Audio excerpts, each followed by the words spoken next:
Chromosomes. Little strands of nucleic acids and proteins are the fundamental genetic instructions that tell us who we are at birth.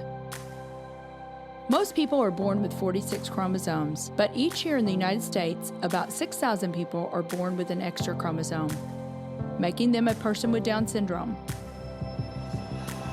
If you've ever encountered someone with Down syndrome, you know that they are some of the kindest, most joyful people you will ever meet. They truly have something extra. My name is Lisa Nichols, and I have spent the last 24 years as both the CEO of Technology Partners and as the mother to Allie. Allie has something extra in every sense of the word. I have been blessed to be by her side as she impacts everyone she meets. Through these two important roles as CEO and mother to Allie, I have witnessed countless life lessons that have fundamentally changed the way I look at the world. While you may not have an extra chromosome, every leader has something extra that defines who you are. Join me as I explore the something extra in leaders from all walks of life and discover how that difference in each of them has made a difference in their companies, their families, their communities, and in themselves.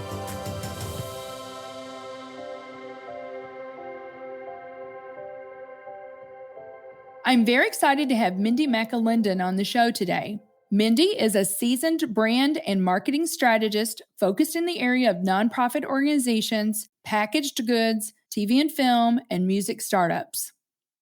Mindy, thank you so much for agreeing to be on the show. I'm so excited, and I love technology because you're sitting in Arkansas and I'm sitting in Missouri, and we're making this happen. So thank you for agreeing to be on the show. Thank you so much for having me. I'm really looking forward to our conversation. It's going to be fun. So you and I were just recently connected by our mutual friend, Jim Bechtold. Yes. And there's so many things to talk about. But as I was preparing yesterday for our conversation today, I was just struck, and Scott, the EP for the show, said you're kind of like a Renaissance woman because you do so much. I mean, your education, you got degrees in engineering, economics, and mathematics from Vanderbilt, but then you went on to get your MBA from Indiana University in marketing and international business. I did. So well-rounded. So talk to us just a little bit about how you grew up. So I grew up, my parents are very well accomplished.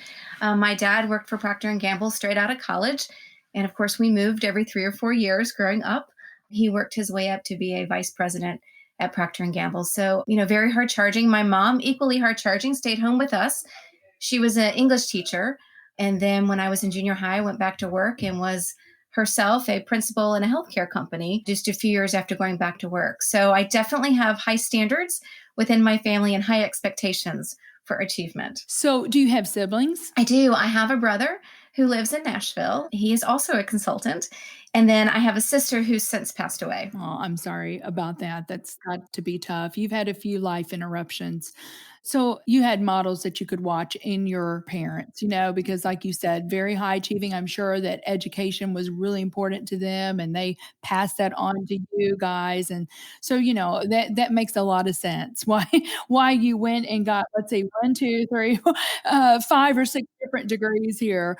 But, your career. So I know that you started as a sales rep at Merck. I did. People won't believe this now because I'm a little bit outgoing, but when I was in college, I was a little more shy.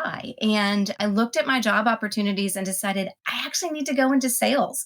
I need to learn to be able to talk to people. And so it wasn't my comfort zone. It wasn't really what I wanted, but it was a fantastic opportunity. I was fortunate enough to get the job, and Merck is phenomenal in training in terms of teaching you to really go out and sell. And it was a great opportunity. Not one that I wanted long-term. That is not my calling, but gosh, I wouldn't trade it for the world. So did they have a really robust training program? They actually invest 3 months in you in training, and it's full-time. So I did 2 months of studying the parts of the body. So I had to learn the systems of the body, and I had to learn how each of the drugs worked. And then we literally spent 1 month in sales training. And what we would do is we would get up at 8 a.m, fully dressed in our suit. We would go to the basement of the hotel and we would make fake calls to fake doctors in the basement of the hotel all day. And then at 5 o'clock, we would quit and we'd review with us what we did right or wrong. And then we would go back and do it again the next day. So for a full month, I made fake calls to doctors. So by the time I hit the streets, I was, old hat at doing it. It was amazing amount of money that they put into training their reps. Most people are looking at to say, okay, what is my passion? What am I good at? That's where I'm going to pursue. And what you did was you said, okay, I have some marketing, I have international business, I have these things, but what don't I have? And that's how you chose. And I just think that's phenomenal. Thank you. But from there, you went on and went into Sara Lee I did. as a brand manager. Sara Lee, I was in one of their meat divisions. At that point in time, they had 7 meat companies. And it actually was fun. It was a small enough company that you did everything as a brand manager. So I actually did tours of the plant. We were a fully integrated plant. We brought in our turkeys at 2 days and they went out the other end about 12 weeks later in packaging. And so I, because of my engineering background, actually was responsible for all of the plant tours that would come up. And so I knew the equipment, I knew what it did. Part of Sara Lee was you had to test the product every day. So we had what was called the cutting every morning. And at 7 a.m., you would get in line and everything that was manufactured in the last 24 hours was displayed and you had to taste it. Look at the packaging, taste the flavors, make sure it met standards before it shipped out on the truck that night. It was great because I interacted with these guys in manufacturing so often, they would actually bring me problems before it ever hit the cutting room. And so when my products hit the cutting room, I knew they already met my standards. They already had packaging that was appropriate because my guys on the floor had a good relationship. And so we would talk about problems before they actually happen. And so there's, I think you talk about relationships a few minutes ago. And I think that is critical, actually, is maintaining relationships with people that may or may not seem like they have importance in your life, but at some point you can help them or they can help you. And it's important to just always keep those relationships open and going. So Sara Lee was a great learning experience in terms of just making sure that you kind of had 360-degree vision of what was going on in your world. Yeah, great insight, great points. And I could not agree with you more. It's all about people. I've got a good friend, Orv Kimbrough, that's the CEO of a bank here in St. Louis. And he says, your next opportunity is on the other side of that relationship. Yes. Yes. You never know how you're going to be able to help them or vice versa. So great insight there. Now, I know then you went on to be a financial analyst at Ford. Then you were the director of marketing at a music group. Now, how did that all come about? That's cool. Right. So I have the weirdest career path ever. The reason I went into finance is similarly why I went into sales. I actually hated finance. Even though I'm an engineer and I have a math degree, I hate finance because it's not the same as engineering. And so my lowest degree in graduate school, I got a B plus. Don't tell my parents. I got a B plus in finance. And so when this opportunity came to go into finance, I thought, okay, it's time to face it and conquer it, because if I want to run a company, I got to understand it and not be afraid of it. So I went into finance for a couple of years and it was great. I actually met my husband at the company. We shared a desk, so I figured it was a good opportunity. But again, not my cup of tea. I love numbers. I hate finance. And there was just an opportunity. I lived in Nashville. An opportunity came across my desk for a director of marketing at a record label. And I thought, well, of all things, I live in Nashville. What is more Nashville than being in the music industry? So I thought I would interview. I went and I interviewed, and the guy I interviewed with, great guy, he had been a director at Procter & Gamble. And so we had a lot of similar friends, and I was like, this was meant to be. So I ended up getting the job and really just learned some amazing marketing skills. The pace of the marketing industry in music is unbelievably fast. I put out 60 albums in a year.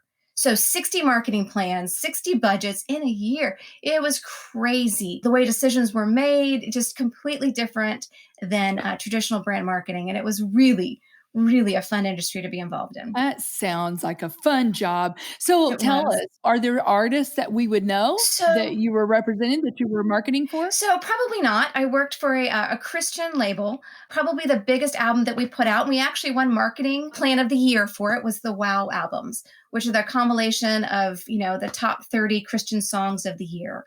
Those were really our biggest ones. I remember those. Do you? Yeah. Excellent. Oh my goodness. So much to talk about there. Well, then you moved on, and then that's when you went to P&G. So, it's one of those things, never say never, because God laughs. I swore I'd never work for Procter & Gamble because my dad had worked there and I never wanted to be in my dad's shadow, right? So lo and behold, I decided my husband and I had gotten married. He wanted to leave Nashville to get a different job. And so I was looking for jobs too. And this job at Procter & Gamble came up, and it was the perfect confluence of everything I've done. It was for marketing.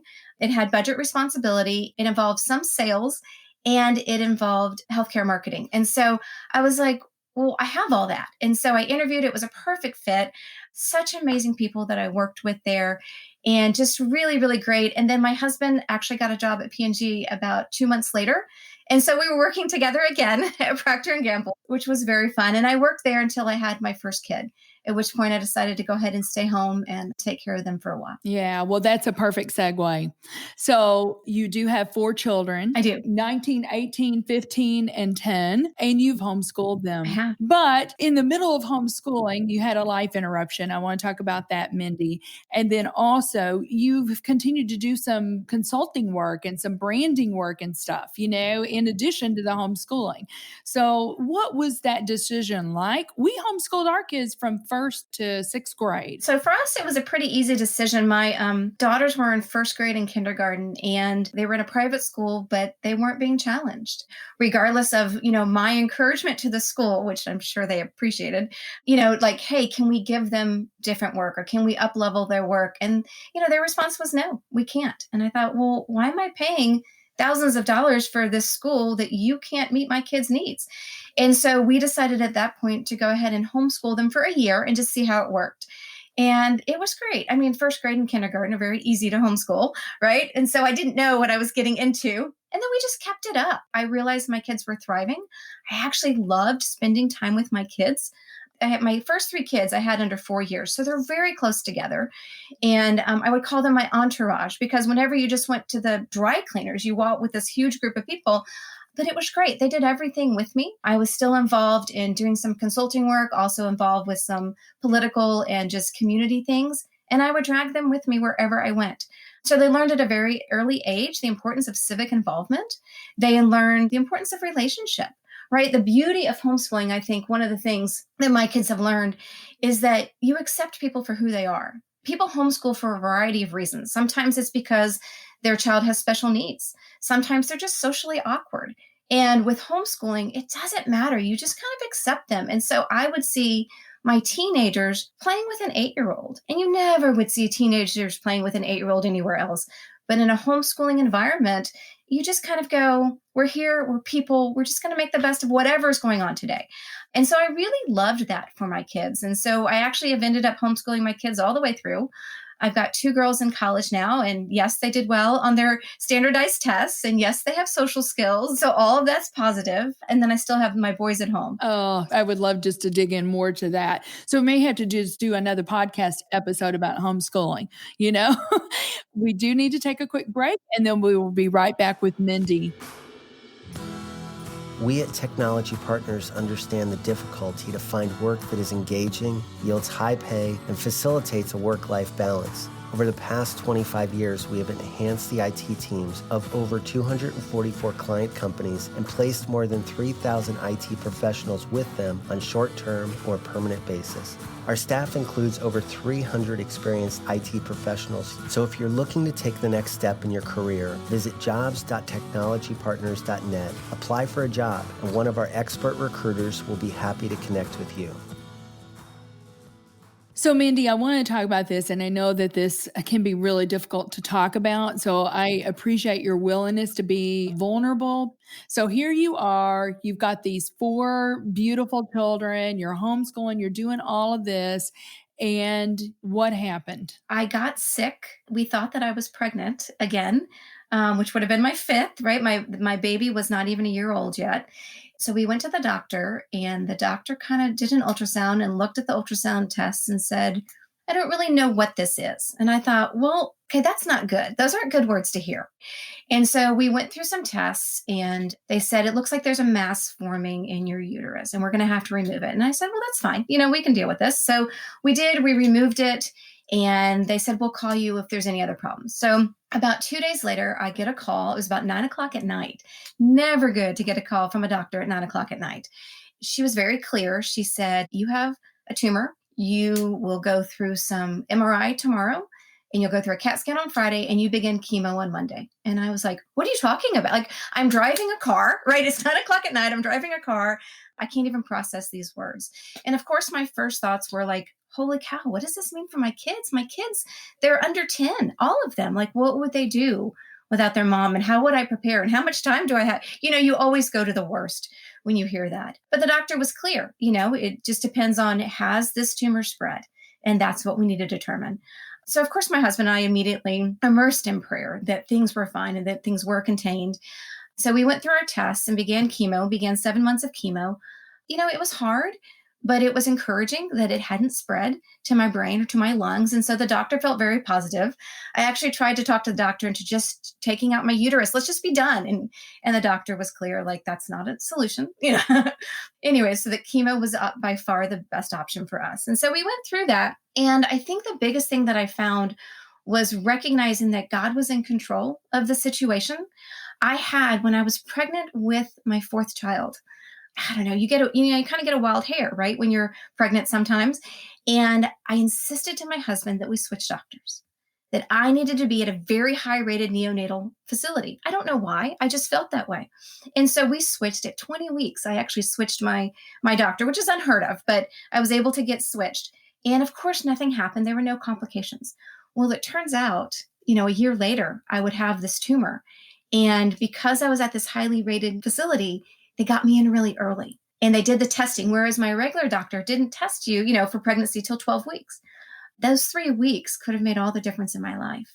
And so I really felt like once I recognized that difference, I was like, God's got this. God knew a year ago that I was going to have this, and God has prepared that way.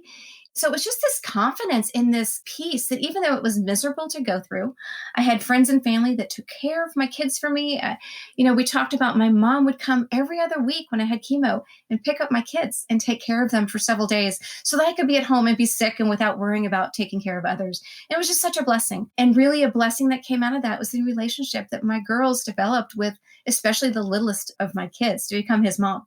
So there was a lot that came out of it that was good. I mean, you never say it's good, but it was good. And I actually talked to a nurse when I was done with chemo, and she said, I'll tell you this now because you're healthy. I've never seen numbers as high as I saw yours. And I thought, wow, I'm so glad you didn't tell me that, because that might have rocked my faith. Wow. Well, thank you for being willing to share that story. And I hope it helps one of our listeners. I do too. So, Mindy, I kind of want to jump back to some of the more of a business focus. Yeah. You recently, I think you said it was just a year or so ago, that you were the keynote speaker for the National Automotive Dealers Association. And you talked a lot about gender bias. Tell us what your thoughts are on gender bias. So I work with the Association of National Advertisers on an initiative called See Her. See Her is a fantastic initiative. Basically, the goal of it is to say to advertisers, when you do good, your business does well. And so in order to do good, one of the things that we need to do is to change the way that women are presented in advertising and in media, to make them more accurately presented and in a more favorable light. So for example, if I'm selling the food item, I shouldn't have mom in the kitchen by herself suffering while the rest of the family is enjoying and anxiously waiting mom to bring them food, right? What mom actually wants is everyone in the kitchen with her enjoying the experience, right? And so as a business, you should be reflecting that in your advertising and in your media. And what we see when you do that is significant increases in ROI, up to 30 and 40%, by simply changing the way that you present women or changing where you advertise. And that's reflected in the dealers. And one of the things that we talked about with the Dealers Association is saying, hey, dealers, treat women as if they have brains in their heads, right? I have a background in finance, so I understand the numbers, right? I can have this financial conversation with you and not get stressed out. And you need to show me that respect. And so it was very interesting. It was very neat to be, having worked for Ford, it was really fun to go back and to address that organization and say, let's be sure that we're looking at it, because when you do good and you treat women well, they're half of the population, but 80% of the consumer choices are made or influenced by women. So it does you well to serve women well. And so it was really, really fun initiative to work on. Fascinating, really, but it's so true. It's just how that brand is presented can Yeah. make such a difference. That's wonderful. Thank you. Mindy, I mean, I know that marketing is really kind of your bailiwick, and that's really where you Yeah. consult and marketing strategy and marketing plans, business plans, things like that. What do you see with marketing trends, and what should companies be thinking about if they're not already thinking about their marketing plan? Well, it's interesting. We've watched the last year or two, a lot of brands become much more woke, right? Much more aware of social issues. And I don't think that will change, but I think there'll be a little bit of a dialing back in terms of that, just making sure that companies are kind of maybe riding the middle road a little bit more. I think the other thing that we see with so many people having so much time at home are really well-informed buyers. They don't necessarily want a sales pitch anymore. I just need you to tell me the truth. So much misinformation out there that I don't want to sort through all of this. I just want the facts up front.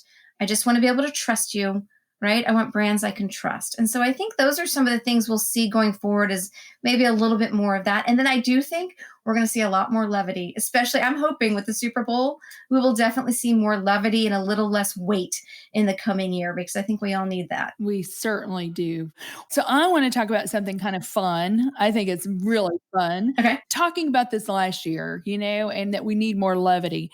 I mean, it's been hard on people, but there definitely been silver linings. And for you had something really cool coming out of boredom when you were in quarantine. And I want you to tell our listeners about that, Mindy. When I was at home, I had my 4 kids at home, as well as a foreign exchange student who had gotten stranded. So we just took her in. So I had 4 teenagers that I had to feed every day, along with my husband and my grammar student. So we decided about 2 weeks into quarantine that we were already sick of meals and sick of cooking and all of that. So I made a new edict in the household that we were going to create a new meal every night for dinner. No repeats, no do-overs. It was just, you could love it, you could hate it, but we were going to create a new meal for all of quarantine. Now, in my defense, I didn't know quarantine would be ongoing forever, or maybe I wouldn't have done it, but it became really fun. At first, it was easy, right? We would scour the internet, we would find different recipes, kind of throw them together and make something new. And then after about 3 weeks, it became a little bit of a challenge, because you couldn't always find the ingredients you needed. And so sometimes it'd be like, all right, we found fish. We're having fish tonight for dinner. Let's find a recipe. And my kids got really involved. They got really vested in flavors they liked or didn't like, or spices they liked. And our exchange student was from the Bahamas, so she definitely had her own twist on things that she wanted to taste. And it was good. But one of the negatives that came out of it was, that my kids became food critics. Every night at dinner, they would go around the table and kind of tell me what they thought I should do next time, or how they would do it differently. And I thought, what have I done? So after about 3 months of that, we decided to, what would be fun is to take the recipes that we liked best, the 40 recipes we liked best, since quarantine, of course, is 40 days, right? So we would take those recipes and create a cookbook. And so that's what we did. We created a cookbook and launched it in October. And so I'm just starting to kind of get out there and market that cookbook. Right. I just bought my copy yesterday. I'm excited to get it. Thank you. So really, you said for 3 months, though, Mindy, you never cooked the same meal. No. And even the kids would say, hey, can we have that again? And you're like, nope, we're going to do something entirely different. Yeah. I do know that part. So you probably cooked 90 meals in total, and then you took the top 40. So everybody gave them stars. Yes. They were the ones they liked. Yes. We did have some major fails. Yeah. But that's all right. That happens. How fun. Yeah. And so I think it's funny, Mindy, because when you and I were talking, you said we played every board game we had. Yeah. We had read books. We had done all these things, and we just were like, we got to do something new. So that's life gives you lemons, and you made lemonade. Exactly. But, this is something extra. So I know that you had a team member that you observed something extra in this team member. And was it when you were at Procter & Gamble? I had a team member that he was a good worker. He was very successful, but his biggest attribute was that he was a cheerleader. He was just always in everyone's business in a good way, right? So he was the guy who would remember that your kid had a cheerleading competition the weekend before, and he would stop by and say, how'd your child do? Or, did they do well? I was thinking of your child this weekend. And, he just constantly made sure that people felt acknowledged, not just at work, not for their successes and failures at work, but because of what they believed in or how they led their lives. It made the work environment wonderful.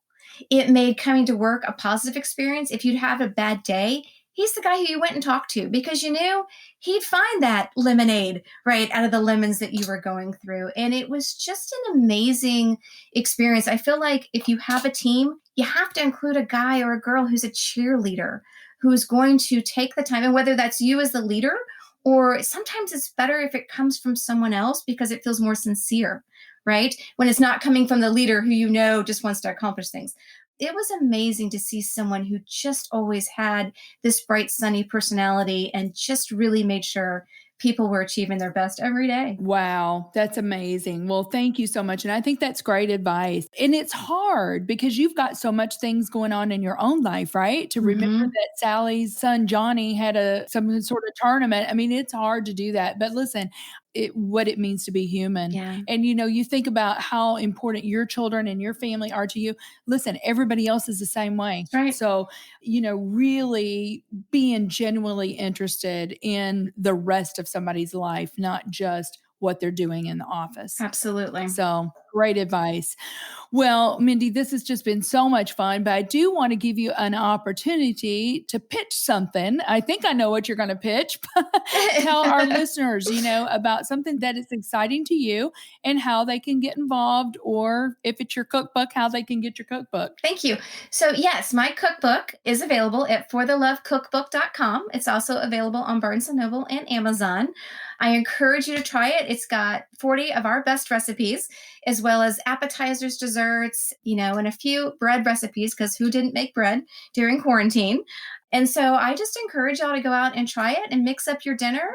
See if you can do 40 nights in a row of the 40 different recipes and see if you can find a new favorite for your family. That is awesome. Well, I cannot wait to get my copy. So where did For the Love come from? So, okay, it's kind of my swear word, truth be told. So when I get upset with my kids and they're doing something that I don't like, I usually say for the love. And if I'm really angry, I'll say for the love of all that is good under heaven. And so it really is. It is for the love of cooking and the love of my family, but sometimes it was for the love in kind of the bad way. So we really like that name because it kind of reflected many of the moods we went through in quarantine. Right. Very good. Well, Mindy, thank you so much for making the time. This has just been so much fun to be on this with you. And I just know that our listeners are going to enjoy hearing your story and just all your wisdom. Thank you so much for having me. It has been such a treat to spend this time with you. I appreciate it. Thank you for listening to today's show. Something Extra with Lisa Nichols is a Technology Partners production. Copyright Technology Partners, Inc., 2019.